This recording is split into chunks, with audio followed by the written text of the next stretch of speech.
Welcome to The Explainer. Today, we're going to dig into this really high-stakes negotiation from over 3,000 years ago. It's this incredible story about land, about loyalty, and really about the echoes of past failures.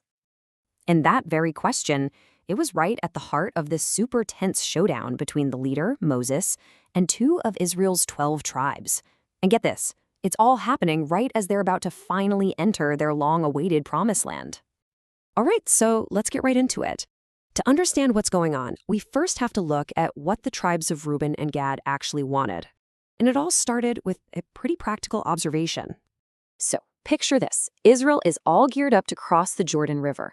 But these two tribes, Reuben and Gad, they had a ton of livestock. And they're looking around at the land they've just conquered east of the river, places like Jazer and Gilead. And wow, this land is just perfect. It's lush, it's got plenty of water.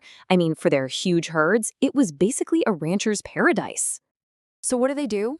They go straight to Moses and the other leaders with a really direct and, pretty pragmatic request. They basically said, hey, let us have this land as our own. Don't make us cross the Jordan. Okay, now you think this is a simple, logical request, right? Wrong. Moses absolutely explodes with anger because to him, this wasn't just some practical request about grazing land. No, he saw something else entirely, a devastating repeat of history. I mean, for Moses, this was like the worst kind of déjà vu. He immediately flashes back to that total disaster at Kadesh Barnea 40 years earlier. You remember, right? The spies came back with a bad report, and the whole nation just lost its nerve. He was terrified that their wanting to stay behind now would do the exact same thing, completely demoralize everyone. And you really have to get this context to understand why he was so furious.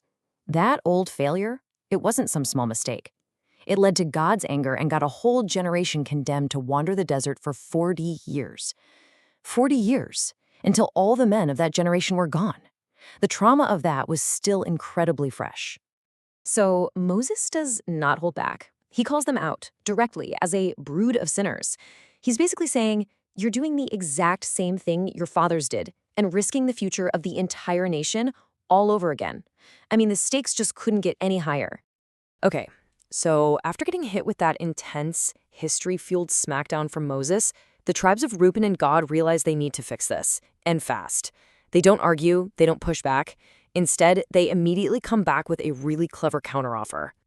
They lay out this comprehensive four-part plan that's designed to tackle every single one of Moses' fears. They say, look, first, we'll build safe cities for our families and livestock. Then, we'll arm ourselves for war. Not only that, we will lead the charge. We'll be the first ones in the battle. And we promise we won't come home until the whole job is done and every single tribe has their inheritance. And this is the really crucial part. They put the nation first. They're basically saying, we'll be your front line, your vanguard in this fight. And in exchange, we give up any claim to the land over on the other side of the Jordan.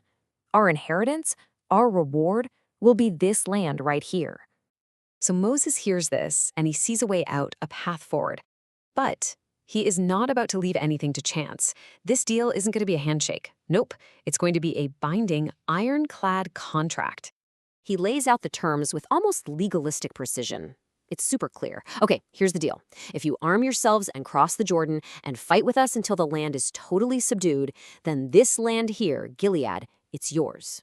But if you don't, if you fail, you lose your claim to this land, and you have to take your chances finding a spot over in Canaan with everybody else.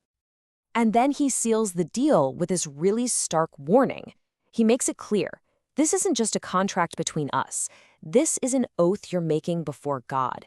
And if you break it, that's a sin against him. And he says, you may be sure that your sin will find you out. I mean, he makes the consequences sound absolutely terrifying and inescapable. So, with the oath sworn and the terms locked in, the crisis is over. It's averted.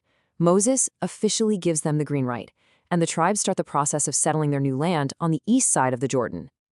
But what's really interesting is that the final deal actually grew a little bit. A third group ended up joining the original two, which brought the total number of tribes settling east of the Jordan to 2.5. So that land east of the Jordan, it was officially given not just to Gad and Reuben, but also to half of the tribe of Manasseh. And that makes sense because apparently their clans had also been pretty active in conquering parts of that same territory. and they got to work right away. They immediately started making good on the first part of their promise. They started building fortified cities to keep their families safe and pens for all their flocks. And remember, this was all preparation, because soon they'd have to leave it all behind and go fight for the rest of the nation. So look, this agreement, it solved an immediate, really dangerous crisis. You could even call it a masterpiece of negotiation. But it also created a new reality. A physical boundary, the Jordan River, was now running right through the heart of the nation. And that leaves us with one final big question to think about. Was this a brilliant compromise that saved the day? Or was it the very first fateful step toward a divided nation?